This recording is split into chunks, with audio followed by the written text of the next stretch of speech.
Let's go. You're about to experience action like you've never heard it before. Action sports, celebrities, badasses, and massive interviews. All coming to you from the Polaris Razor Studio. This is Jim Beaver's Project Action, exclusively on Podcast One. Welcome to this week's Project Action on Podcast One. And for this one, we are going to go deep, deep into the archives. We're talking first season, first year of the show. And we are going to pull in a banger of a guest, Paul Rodriguez. Yes, P-Rod, one of the greatest street skaters of all time. He is going to be on the show today in a best of from back in 2017, I believe it was, 2018. But obviously his dad's a celebrity. P-Rod, just a celebrity in his own right. This is an interview I actually need to do a follow-up on, but I'm in Moab. I've been racing. It's crazy around these parks right about now, and I figured, you know what? Time to dig deep. Go into the archives. Let's bring in Paul Rodriguez back, because I know a lot of you current listeners to this show probably missed it the first time I go around because, that was some 3 years ago at this point. So, yes, Paul Rodriguez, the guest today, in a best from a few years back. I think you guys are really going to enjoy it. By the way, I am at Jim Beaver 15 on social media. Give me a follow. Smash the subscribe button over on Apple Podcasts. Please leave a rating and a review while you're there. Least a rating if you want to leave a review. Man, you are top-notch in my book. But, please help support the show that way. And speaking of supporting the show, you got to support our partners. Obviously, we've got our good friends at betonline.ag. We also have Geico. And you know what's really scary? Seeing just how much you're going to be saving on car insurance by switching to Geico. It's almost as scary as that homemade elf costume your mom made you wear in junior high. No, Geico can't erase the memory of tripping down the hallway in oversized pointy shoes, but they could save you 15% or more on car insurance. Stop waking up at night in a cold sweat, wondering what happened to that green onesie. Just switch to Geico right now and save. 15 minutes could save you 15% or more on car insurance. Yes, Geico, big supporters of the show. Thank you, Geico. And, like I said, I am headed to Moab, shred some razors on the rocks for a few days up there, and should be one hell of a good time. But, so we're running the best of Paul Rodriguez this week. I think you guys are going to enjoy this one. And with that, I'm going to roll into this interview I did with P-Rod. All right, I'd like to welcome Paul Rodriguez, P-Rod, to Project Action here on Podcast One. How's everything going, my friend? Everything's fantastic. Thank you for having me. Yeah, man, you've been killing it lately. We got a lot to talk about, but first off, I want to talk about this new show you've got, Can I Hang, man? It looks like you're getting punished a bit in this, buddy. A little bit, like good punishment, though. Yeah. I'm having a lot of fun seeing how all these different athletes train and, try to keep at their in their peak condition. Yeah. Well, and I think action sports athletes and I'm a race car driver, so I think I fall into this category a bit, but I think we don't get the credit we're due, especially skateboarders. I mean, people see you guys, and I know what it's like because I skate to push around a skate park for, 6-7 hours, right? And, the punishment it takes on the body. But I'm watching these videos, and I'm watching you, and, I mean, you're hanging right in there. And I don't think that the fitness level of professional action sports athletes, I don't think that you guys get the due that, or the credit that maybe you guys deserve, man. I mean, you're looking like you're hanging pretty strong so far. Well, thank you. Yeah, I mean, for the most part, I hung pretty good. There's a couple workouts where I definitely was struggling, but I've always felt the same way. I mean, I don't know if we've ever looked or asked for credit, but I've always felt, as a skateboarder, I was like, I see all these other sports. I'm like, man, I feel like skateboarders are just as athletic as any other, mainstream sport there is. So I decided to really test the theory out. Yeah. Well, and I know, with me too, when I do workouts and things like that for driving the race car, I've got a certain set of things for different muscle groups and things like that I know I have to do. And a lot of mine's cardio and stuff, but I'll go and do something stupid like golf. And I won't have golfed for 6 months, dude. And I'm feeling it in muscles I didn't even know existed. And I'm sure that's that's how you are. You've got certain stuff for skating, works, and you're doing this. And it's like, man, I didn't even know I had a muscle there, the next morning when you're waking up. Completely. I totally feel that. Each workout I was sore for the next couple of days in totally different places than my body's used to using. Yeah, there's It's yeah. good. It lets me know that I got to switch it up sometimes. Yeah, I was gonna say, is there some stuff you're taking for some of this? You're like, man, I can really apply this to what I do, normally in my workouts and things like that. Yeah, there was some stuff that I definitely keep in the routine, and then there was also some things that I was like, oh, this is cool to know because I'm already doing this stuff. So it's cool to know that I'm already kind of doing what other athletes do. Let me know that I was on course, on the right track. Yeah. Yeah, for sure. Well, we'll talk a little bit more about that, but I know, like, when I get guests on the show and there's somebody I haven't interviewed before, I kind of like to tell, like, kind of the story and kind of go back to the beginning, right? And I know with you, okay. Like with you, a lot of people know your dad. You grew up with a famous dad and things like that. So you were kind of used to the spotlight. But I know with skateboarding, I mean, to me, you look at somebody like you, with a dad that does what he does, and it's like, you would have logically, people would have thought you would have been like other, I guess, quote unquote celebrity kids and taken, kind of the Hollywood route, right? But you pick up skateboarding at 12 and a lot of people, that's late to the game. I mean, some of these kids I see at the skate park are like 6 years old, and I'm like, holy crap, this kid's got mad skills, right? But you at 12, I mean, kind of take us from there. How did you pick it up, and how did things, proceed? Oh, it's insane, yeah. Man. Parents are getting their kids started young. Yeah, right? So they are little daredevils. Yeah. So you at 12, man, you were like, I don't want to say late to the game, but you were a little bit late to the game. I mean, how did the whole skateboarding thing, was it something you wanted to look into for a long time? I mean, I know, the story is you got your first board and it was all over, it was like you were hooked, but. Yeah. Yeah. Well, at that time, it wasn't as common for young kids to be skating. So I felt like in that era, I was like right on time with when it was normal to start skateboarding. Yeah. But no, it wasn't something that I was like, man, one day I'm going to start trying that. It was just, I came to a new school. I saw a group of kids skateboarding. I thought it looked like the coolest thing ever. And I had to know how it was done. And like you just said, once I got my first board, that was it. I was hooked. I was addicted, obsessed. Yeah, Still am. Yeah, it's one of those things where I know how it is. You get your board, and then it's literally you eat, sleep, and breathe that thing, right? That's literally, I would sleep with my board next to me in bed. Like, my mom would get mad because it's a dirty skateboard laying in my bed with me.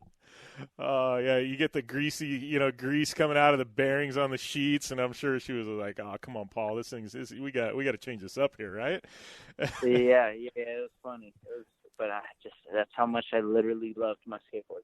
Yeah. So how did things progress from there? I know, mid-teens, you ended up picking up some sponsors from some local shops and stuff like that. How did the progression happen there, man? How'd you get your first sponsor? So what happened was I went to the skate shop at the time. It was called 118 Skate Shop, and I met a guy by the name of Nigel Alexander, who is still my friend to this day. He's actually the uncle to my daughter. But he was the first guy I met who could drive and had a camera. So once those two things came together, we would be out skating everywhere all day, and he was just filming, and we were collecting all the footage, and from there we would make an edit of all the best footage, and we would just mail it into the companies that we would see their addresses in the magazines, and we would mail the video in hopes of getting a response. And luckily, it didn't take too long. I got a response. My first sponsor was DNA Skateboards, which was a smaller brand, and from there I just kept filming, kept putting out more footage, but this time I had a sponsor to put it out and to the industry, to where the public got to see it. And once the public got to see it, thankfully there was a demand. More kids wanted to see more of me, and from there it snowballed. More sponsors kept knocking, and I just kept doing what I was loving doing and just kept progressing and kept getting better. And I'm still here trying to do that same thing.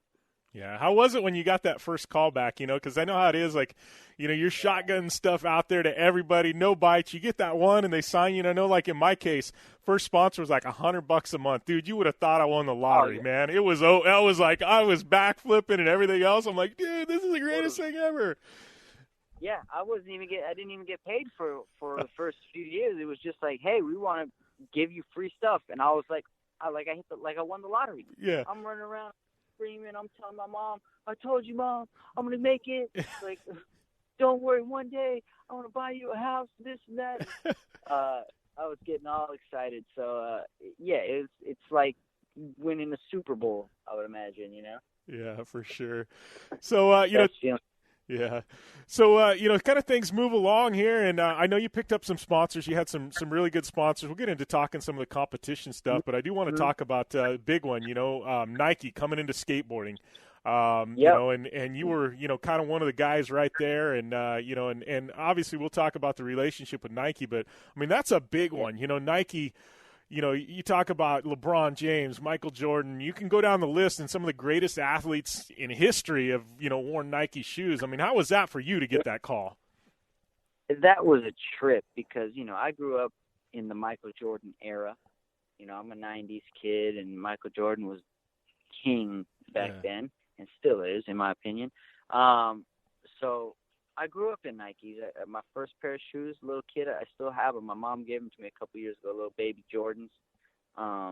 So to finally, to just be skateboarding and not think that they have anything to do with it, and all of a sudden I get a call from Nike, and I'm on their radar, and they've been noticing what I've been doing, and they want to talk to me about, becoming part of their family.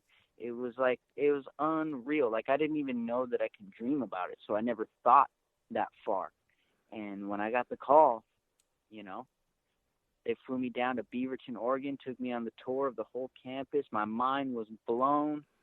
And I was immediately, yeah, of course, let's do this. And that was 13 years ago now. And still here. It's incredible. Yeah. How was it, and I know now, like, I was looking, you've got some record, you know what I mean, where you're literally one of the guys with the most signature shoes, I think, ever, from Nike up there with, like, Jordan and LeBron and some others. But, how was that first signature shoe, man? That had to have been a trip in itself. I mean, Nike's giving you shoes, but then now all of a sudden you got a P-Rod shoe, right? Yes, it was unreal. Just, when the box shows up at your house, like, on the label, on the box, is Paul Rodriguez, Nike, and then you open it and you take it out and you know that you had a hand in designing it. It was like a whole year, over a year process of designing and testing. And when you finally get that polished, finished product, it's such an incredible feeling. And then, when people end up liking it, and you're just out around town or whatever you're doing, eating food with the family or out skateboarding, and you see somebody walk by wearing them, it's the most unreal blessing. So I'll never forget that. That's the most special era for me. Yeah, that's when the first one came out. Yeah, I know how it was me. Like, I go to races and I got, shirts that we sell and stuff like that. And I'll be somewhere random, and like it can be out of town at a shopping mall, and all of a sudden I'll see somebody wearing one of my shirts, and I'm like, whoa! I'm like, dude, like you said, you want to go up and give them a high five or something? It's like, all right, Yeah, you want to like make a deal out of it, but you got to keep it cool. Got to stay cool. Right. Yeah. But yeah, it's a trip. Yeah. So, during this whole time, you know what I mean? You're killing it. I know you've got, some X Games medals and things like that. I mean, at this point, I mean, you become like the name, one of the big names in the skate industry, right? I mean, as far as street skating goes, I mean, how is that with the progression? Because, at that point in time, even now, the guys are just pushing it. It's street skating, but, streets, for a long time, it was vert skating, you know what I mean? It was Tony Hawk and Burnquist and things like that. But then there was like this big industry shift and street skating came in, right? And you were kind of right there when street skating started taking off. How was that to ride that wave? Well, I started skating around the time that street skating was becoming the main focus. So for me, I didn't realize that I was coming in during a power shift. I just thought this is what it was, and I was coming into it how it is. So to be part of the street legacy and be a part and add to the progression of where it's gone to now, it's really something that when I was a young kid, I'd never thought of, but as I'm getting older, I really appreciate of being able to contribute to the progression of skateboarding, because that's something that will last longer than I can last. So as long as skateboarding keeps progressing, I can look back and be like, man, it's so crazy. I played a part in that. I played a role in that. And that to me means a lot. It's very sentimental to me. Yeah. Well, and during this whole thing, you talk about progression and stuff like that. There's X Games, and like you said, you're a '90s kid. You and I are about the same age, and I grew up, and X Games was the big deal. That was the show, right? Once a year, you like locked into TV. What's going to happen? Now all of a sudden you're at X Games and you're taking home gold medals, man. That's that had to have been a big deal in itself for you personally. Oh, unreal! It took me by surprise. I got an invite to go. I didn't have any high expectations of myself. I just went and did my thing. I was just naive enough to just kind of be relaxed and not be too nervous because I didn't expect to win or, even place on the top three. I just was open to a new experience and I was down for the ride. And it just happened to be that I think that relaxed mentality I kind of had with it allowed me to skate at my best. And next thing you know, there I was standing there with the gold medal and caught me by surprise. And then from there, I was hooked. It was a different mentality. There I was like, okay, well, let me see if I can do this again. And, that's always the mentality is can I come back and do it again? Because you can do it one time in your life and cool, that's a nice accomplishment. But I think Tiger Woods said it before. He was like, the mark of a great champion, the difference between a champion and a great champion is that the great champion can do it again and again and again, so that always stuck with me. And I always wanted to just keep coming back and see how many times I could do it. Yeah. And I've been fortunate enough to do it, a handful of times. So, I don't know, man. It's a lovely feeling. Yeah. Well, in talking about that, I mean, X Games has always been, one of the big events of the year. Then you've got Rob who comes in and he's got this Street League project, right? That thing launches and now that's become its own beast. You know what I mean? And it's this big accomplishment, and you've got quite a few victories there. I mean, you've done really well in Street League. I've been fortunate to get about 3 wins in Street League. For me, that's been my biggest accomplishment as far as competitions go. To me, those mean the most because the level of competition in those and the innovation of the courses and the formats is just so much harder than I had ever experienced before Street League. So, the couple 2-3 times I've been able to win, it meant so much more to me than anything else because of who I was standing next to, who I was skating against, and like the effort that everyone had to get to just to make it to that point, made it the most challenging thing I've ever been through. So I'm very fortunate and grateful to say I've won me a few of those against arguably the best lineup of skaters ever. Yeah. What would a Super Crown mean, man? Super Crown would just be the cherry on top, man. to get a Super Crown at Street League, that would, to me, would be the perfect icing on the cake of a already awesome career, already blessed career. Like if I can get one of those, that's like, I feel like, what else is there to do? Yeah. You know what I love about Street League, and this is just me as a fan, I see guys like you and, and guys like Cole who I consider veterans, but here you guys, you're competing at a high level and you got the young guns coming in and you guys are doing battle with them. And I think it's really cool because it's, it's not like any one guy is at an advantage. They've built this so that, what I mean? It doesn't suit the young guns. It doesn't suit the veterans. I mean, it really equals everybody. And I think, to me, it's really a crapshoot. You can't really say, oh, I think this guy's going to win because it could be somebody out of left field you didn't even have any idea that comes in and wins one of these. Yeah, that happens all the time, which is why I really appreciate any time I've been able to win because, like you just said, man, it's really anybody's game. That lineup of skaters who gets there on the finals, there's only 8 people, and all the work you had to do just to become one of those 8 people is already a win in itself. And then to win on top of that against those 8 people, man, like that right there, it's hard to argue. Those 8 people in a Street League finals is arguably, the best lineup you could put together in skateboarding. So it's amazing. So God willing, one day I'll be able to get a Super Crown and put the cherry on top. Yeah. But yeah, it's Street League is the one. It's the main. It's the truth. Yeah. And talking about that, I know, industry, I know, me, competing, in race cars and things like that and doing what I do, it's kind of crazy because, I've seen this shift and you've seen it too, where, it used to be a lot of it was results driven, you know what I mean, in TV time and things like that. And now it's to the point where, like, you've been fortunate that you've brought in a lot of, these lucrative sponsors from outside the endemic, right? But now it seems like, I know with me, and I'm sure yours is the same way, like, we got all these contracts, and most of my contract is tied to social media and, and impressions and likes and views and things like that. It's almost crazy, and how has that been? Because you've been there and, and it's all of a sudden, social media's taken off in the middle of your career. It's like, oh, now I've got this other thing to worry about where I got to be posting tweets and Instagram pictures and everything else. And, obviously, you're doing it right. You've got a massive following, but, how's that been? Because it's this big shift. It's not necessarily results anymore. Now you've got this other thing that you got to concentrate on building this following over here too. Yeah, for sure. I look at it as a good thing because, obviously you want to continue performing well and skating great and all that, but I look at social media as a way to, like, have more ownership of myself. Yeah. None of my contracts are right now are based on, like, okay, we have to have this much social media posts and presence, this and that.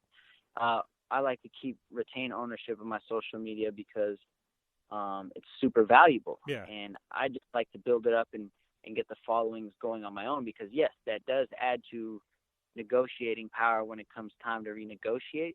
But I wouldn't want to give that up because for me, if I want basically a cover of a magazine, I can have one anytime I want just by putting up an Instagram post. So I don't have to wait anymore for a sponsor to take out ad space to give me promotion. It's now in the palm of my hand. It's now in my pocket at any given time.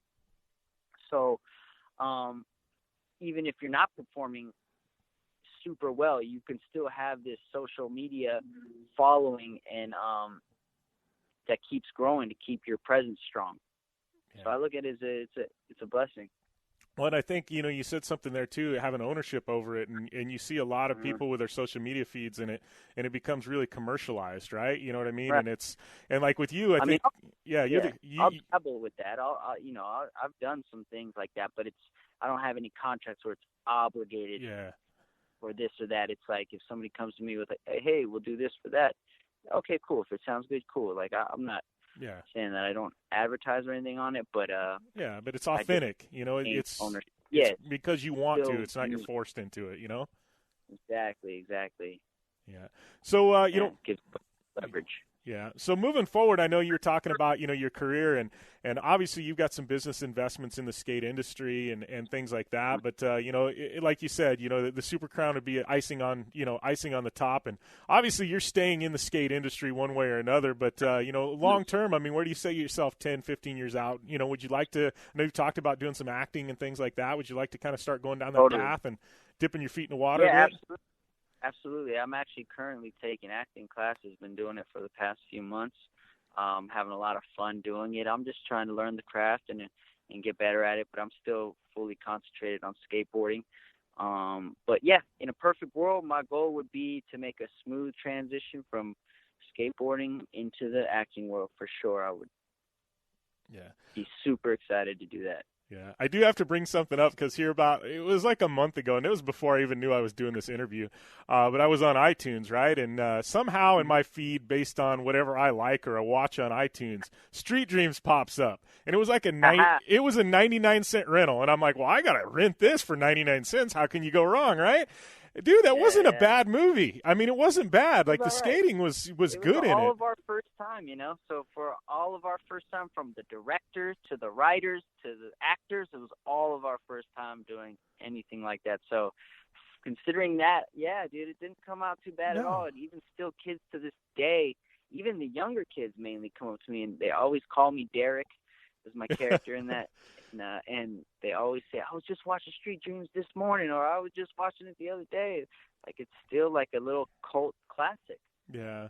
The thing is, it was authentic, right? You know what I mean? It was, I think they had real skaters in there. You guys had, control over kind of the vibe and the feel of it, and I think we could all see ourselves in these shoes, But no, I just wanted to bring it up because I know there's been times where I've read and and you guys get made fun of or poked fun at whatever, and I'm like, dude, I thought that was a pretty damn good movie in reality. So, I don't know, just something I thought, and I know it's out there, So it was like 99-cent rental. You can't go wrong. I appreciate it, man. Glad you enjoyed. Yeah, for sure. So we had a couple of fan questions. I know we're kind of running tight on time here, but we had a couple of fan questions. I put it out that I was going to do this interview, and I just wanted to throw a couple of them in there. One one of them hit me up on Twitter, and it's a question, and I don't know if they were talking about vert and transition skating. You ever tried like Mega Ramp or vert or anything like that? Not Mega Ramp. That's just speaking a completely different language to me, but I've rolled around on some vert ramps and like mini ramps and stuff, but no, I'm definitely not proficient on those. It just never really hooked me. I started skateboarding like on the sidewalks and in the streets and in schoolyards, and that's just where I fell. So I never felt the need to go to a ramp. And plus, we didn't really have many ramps. I found most ramps were like on the East Coast. Yeah. Go indoors for the bad weather. See, and I know with me too, and like I come from a bike background. I used to ride, I used to ride in some contests here and there. But like me, I grew up in a small town, right? And I rode street. That was all I did. I knew every ledge and curb and wall hit and rail. And then all of a sudden, when I turned 18 and I went to college, and I literally had never been to a skate park. And all of a sudden, there's these 6 and 8 foot transitions and stuff like that. And dude, I felt like a fish out of water. I didn't know what I was. Yeah, it was foreign. Yeah, it feels foreign. Yeah, I was like, whoa, this is how the other half lives. Like, this is so new to me. Yeah, man. But yeah, no, I never really developed too much skills in transition skateboarding. I've made a couple runs at it plenty of times throughout my career, but I never catch the full bug for it. Like my desire just doesn't flock to it. Yeah, give you a set of stairs any day of the week over a yes, sir. over a quarter pipe, right? Yeah.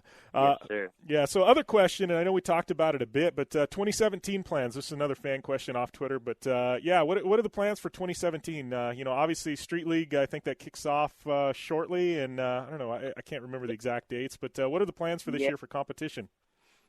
Well, there's Street League is out there this year, but for me, what's really important this year is I want to contribute back to what got me here, which is the street skating. So I'd like to also really focus on putting out a lot of content, video content of, new street skateboarding that I've been working on really hard lately. So for me, I feel like it's just a good time in my career to kind of just put a reminder out there and just, remind myself more so where I came from and how I got to this point. So I wanted to make sure I get some love back for street skateboarding this year as well. Yeah, you finding it harder and harder.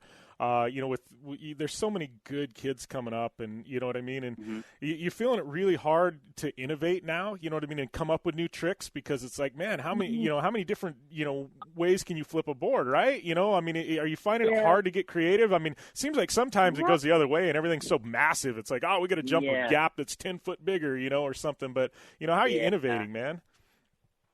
Well, that's what I love about street skateboarding is like, even if you're having problems thinking of a new trick in and of itself, you might come across a new obstacle that no one's ever skated before. That trick that's maybe not a new trick, it becomes new because of the new obstacle you're now skating. And so no one's ever done a trick on an obstacle like this. So the combinations are endless of what you can do. So I'm not finding it too hard to continue innovating, and I don't really focus on, well, there's a lot of other good people. I don't let that really come into my mind. I just try and base off of like, well, what am I doing right now? Like what I'm doing right now, what I'm filming, what I'm wanting to put out to the public, is it adding to the legacy of skateboarding that I've already contributed? Like I base it off of only myself. Like I only try and improve myself, because you can't chase every single person and try and keep up with every single person. That's just a a uphill battle that you can never win. So you just got to challenge yourself and be better than yourself. And that's what's kept me hungry. Yeah. So, that's, you got some video stuff coming up and, kind of closing things out. I know Can I Hang? We dropped the first one May 1st. What can we expect out of Can I Hang this year? I know you got 10 episodes. We're going to put you through the ringer, huh? Yeah, man, absolutely. They did. And, I don't really expect much. I just thought it was an amazing opportunity. I had the idea. It really happened spontaneously. I happened to be in a meeting with the folks at Uninterrupted about something else they wanted to do, and they were talking about how they were doing different shows and content. So if we ever had ideas, let them know. And right then and there, just this random idea came, and I said, I got an idea, and I spouted it out. What if I go and work with other athletes? I've always been curious to see how they train. I want to see, can I keep up with anybody? Am I in shape like I think I am, So that was kind of spur of the moment, and they liked the idea. We went out and shot it, and, if the people enjoy watching it and we get enough people who keep coming back to watch the episodes, I'd be happy to continue. Awesome. Yeah, I know the first two that I've seen so far, man. I was pretty hooked on it. It's pretty cool. I mean, not necessarily I love seeing you being put through their workouts, but I just like seeing what their workouts are, how they train. To me, exactly. It's educational. That's what my whole curiosity was.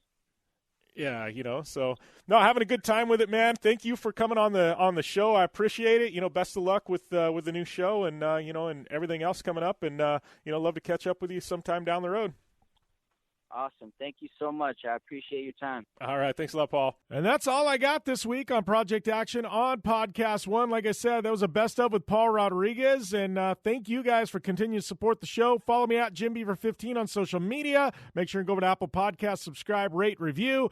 Make sure and check out my other show, the Down and Dirty Radio Show. It's not only on SiriusXM Channel 211, Dan Patrick Radio, Sundays at 10 a.m. Pacific. It's also here on Podcast One, Sports Byline, DownandDirtyShow.com, Apple Podcasts, and everywhere else. And I'm